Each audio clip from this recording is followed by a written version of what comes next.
Hello बच्चों, तो class 10th का सीबीएसई का नया नोटिफिकेशन जारी हुआ है। तो मात्र मैं आपको 5-6 मिनट में बता दूंगा। पूरा कहीं भी और वीडियो देखने की जरूरत नहीं है, बस 5-6 मिनट में देख लो, सारी जानकारी क्लियर हो जाएगी। तो देखो नोटिफिकेशन क्या है क्लास 10th का। तो बोर्ड एग्जाम जो होगा वो तुम्हारा 2 फेज में होगा। बोर्ड एग्जाम जो होगा वो 2 फेज में होगा, ठीक है।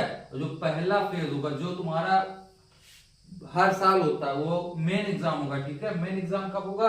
फरवरी और मार्च में, ठीक है। फरवरी और मार्च में तुम्हारा ये मेन एग्जाम होगा। सेकंड एग्जाम जो होगा, मतलब जो सेकंड फेज का एग्जाम होगा, सेकंड फेज का एग्जाम तुम्हारा मई में होगा। इस मई वाले एग्जाम को इम्प्रूवमेंट एग्जाम बोल देंगे। इम्प्रूवमेंट एग्जाम क्यों बोलेंगे? मेन वाला तुम्हारा फरवरी मार्च में होगा, ये तो कंपलसरी है। ये वाला तुम दे सकते हो और नहीं भी दे सकते हो। अगर तुम्हें इम्प्रूवमेंट की जरूरत है, मान लो किसी सब्जेक्ट में कम नंबर आया है तो तुम उसको इम्प्रूव कर सकते हो। तो मई में इसका पेपर मई में होगा, तो मई में तुम अच्छे स्कोर ला सकते हो। मान लो यहाँ पे तुम्हारा फिजिक्स या केमिस्ट्री में कम नंबर है या साइंस में मान लो कम नंबर है, तो तुम मई में एग्जाम देकर मार्क्स को इंक्रीज कर सकते हो। आप इसकी 3 बातें याद रखना। देखो, सभी सब्जेक्ट की देने की जरूरत नहीं है।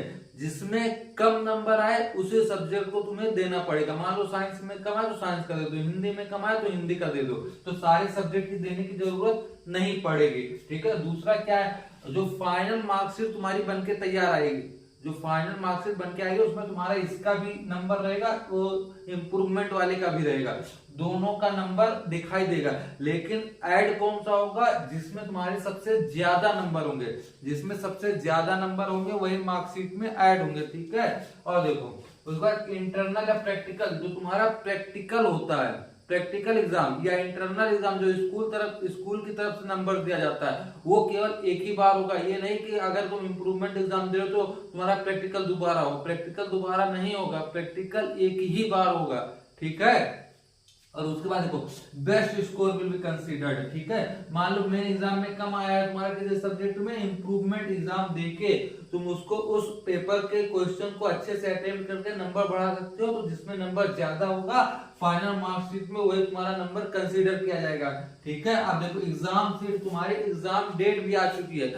हर साल की तरह इस साल बहुत पहले ही आ चुका है, तो चिंता करने की कोई बात नहीं। अभी से तैयारी करो। मैं क्लास 10 का भी सिलेबस पढ़ाना स्टार्ट कर रहा हूँ, अच्छे से पढ़ाऊंगा, कोई दिक्कत नहीं होगी, ठीक है। एग्जाम सीट देखो, जो तुम्हारा मेन एग्जाम होगा, फर्स्ट एग्जाम, मेन वाला एग्जाम तुम्हारा 17 फरवरी से लेके 6 मार्च तक चलेगा। 17 फरवरी से लेके 6 मार्च तक। और उसका रिजल्ट जो होगा वो 20 अप्रैल को आएगा, ठीक है। 17 फरवरी से लेकर 6 मार्च तक मेन एग्जाम चलेगा और 20 अप्रैल को इसका रिजल्ट आ जाएगा।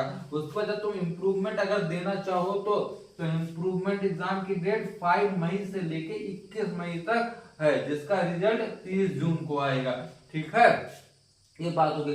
तो इम्प्रूवमेंट एग्जाम किसी सभी को देने की जरूरत नहीं है। उस पर एलओसी क्या होता है? लिस्ट ऑफ कैंडिडेट, मतलब जो लिस्ट स्कूल से जाती है, सबमिटेड स्कूल की तरफ से ये लिस्ट भेजी जाती है। अब जब लिस्ट तुम्हारे स्कूल की तरफ से भेजी जाएगी तो उसी वक्त ही तुमको इम्प्रूवमेंट एग्जाम भरना। ये नहीं कि तुम्हारा एग्जाम खत्म हो चुका है उसके बाद इम्प्रूवमेंट, तुम्हारा अगर मान लो मेन एग्जाम खत्म हो गया है उसके बाद इम्प्रूवमेंट एग्जाम नहीं दे सकते हो। तुम्हें पहले ही चॉइस कर लेना होगा। जब पहली बार स्कूल की तरफ से लिस्ट भेजी जाएगी तो उसमें तुम्हें ऑप्शन में डालना पड़ेगा, तुम्हें फॉलो करना पड़ेगा कि मेरे को इम्प्रूवमेंट एग्जाम देना है। फीस दोनों की लगेगी, तुम एग्जाम दो और चाहे ना दो, फीस दोनों की लगेगी। और ये नॉन रिफंडेबल है, फीस रिफंड नहीं की जाएगी। दोनों एग्जाम की फीस देनी पड़ेगी। अगर तुम ऑप्ट करते हो कि मेरे को, मतलब तुम चूज करना पड़ेगा। अगर तुम चूज करोगे लिस्ट, जिस समय मान लो नवंबर दिसंबर जब भी स्कूल की तरफ से लिस्ट भेजी जाएगी तब तुमको उसी वक्त चूज करना पड़ेगा कि मेरे को इम्प्रूवमेंट एग्जाम देना है, ठीक है। उसी वक्त, ये नहीं कि तुम अगर मेन एग्जाम दे दियो तब चूज करो, ऐसा नहीं होगा। तुम्हें पहले ही चूज करना पड़ेगा। उसके बाद मान लो तुम मेन एग्जाम से पहले जब लिस्ट भेजी जा रही होगी स्कूल की तरफ से तब तुमको चूज कर लिया। और उसके बाद जब इम्प्रूवमेंट एग्जाम होने से पहले एक बार और आएगा कि तुम देना चाहते हो कि नहीं चाहते हो। अगर तुम्हारा मेन एग्जाम में अच्छा नंबर आ गया तो तुम उसको हटा सकते हो कि मैं नहीं देना चाहता हूं। अगर नहीं अच्छा है तो तुम दे सकते हो। फीस तो दोनों की लगेगी और जो नॉन रिफंडेबल होगी, ठीक है। तो ये पूरे जो तुम्हारा डाटा या तुम्हारा जो नया नोटिफिकेशन आया, यही ज्यादा पर इंपॉर्टेंट बातें यही थी। कहीं जाकर दूसरी वीडियो, लंबी वीडियो देखने की जरूरत नहीं, बस इतना देख लो, इतना ही मेन पॉइंट था। और सिलेबस की बात करें तो सिलेबस 2024 जैसा ही है, लगभग अप्रोक्सीमेटली सेम है, कोई लगभग चेंज नहीं आया है। और मैं पढ़ाना स्टार्ट कर रहा हूँ अच्छे से क्लास 10th का। अगर तुम मेरे लेक्चर देखना चाहते हो तो 9th का लेक्चर मैंने डाल रखा है, 11th का लेक्चर डाल रखा है, वहां से जाके देखो, ठीक है।